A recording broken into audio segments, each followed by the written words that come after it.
नमस्कार साथियों। आज मैं एक बेहद अहम सवाल लेकर आपके सामने खड़ा हूँ। जब बिहार से सबसे ज्यादा आईएएस और आईपीएस निकलते हैं तो बिहार इतना पिछड़ता क्यों जा रहा है? सोचिए, जिस राज्य के युवा देश के सबसे कठिन परीक्षा यूपीएससी को पास कर देश के शीर्ष पदों पर पहुंचते हैं, वही राज्य देश के विकास के मानकों पर सबसे पीछे क्यों है?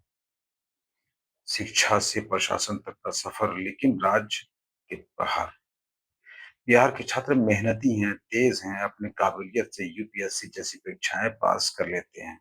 लेकिन समस्या ये है कि ये अधिकारी ज्यादातर बिहार में सेवा नहीं देते। उनकी तैनाती अन्य राज्यों में हो जाती है, जहां वे बदलाव लाते हैं, लेकिन बिहार खुद उनकी सेवाओं से वंचित रह जाता है। संस्था में प्रतिभा है, पर व्यवस्था में कमजोरी है। दूसरी बात, केवल अफसरों से कोई राज्य नहीं बदलता। अगर राजनीतिक इच्छा शक्ति, नीति निर्माण और जमीनी क्रियान्वयन कमजोर हो, बिहार में अफसर तो हैं, लेकिन योजनाएं कागज पर बनती हैं, जमीन तक पहुंचने में समय और पैसा दोनों गायब हो जाते हैं। भ्रष्टाचार, दलाल संस्कृति, सिस्टम में पारदर्शिता की कमी प्रशासन को बेबस बना देती है। बिना उद्योग विकास अधूरा है दोस्तों। एक अफसर नियम बना सकता है, लेकिन उद्योग नहीं लगा सकता है। बिहार में न तो बड़े उद्योग है, न निवेश आ सकता है। युवा पढ़ लिख कर तैयार तो हो रहे हैं, लेकिन नौकरी नहीं। जब तक राज्य में रोजगार के अवसर नहीं होंगे, आईएएस बनने का सपना भी पलायन से ही होकर गुजरेगा। आईएएस बनना गर्व है, लेकिन बिहार को बनाना जरूरी है। बिहारियों के लिए ये गर्व की बात है।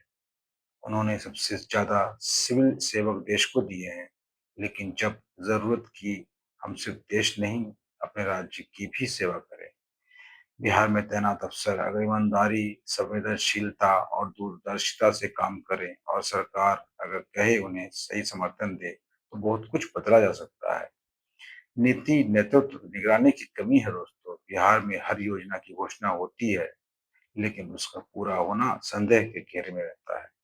अफसर मेहनत करते हैं, लेकिन राजनीतिक हस्तक्षेप उन्हें फैसला लेने से रोक देता है। लोगों की भागीदारी नहीं होती है, इसलिए जवाबदेही खत्म हो जाती है। निष्कर्ष यही निकलता है दोस्तों। तो साथियों, सवाल ये नहीं है कि बिहार से कितने आईएएस बने, सवाल ये है कि बिहार के लिए कुछ बदल पा रहे हैं। बिहार के पास प्रतिभा की कमी नहीं है, कमी है संघर्ष को व्यवस्था में बदलने की। अब वक्त है हम सब इस प्रतिभा को सिर्फ गर्व का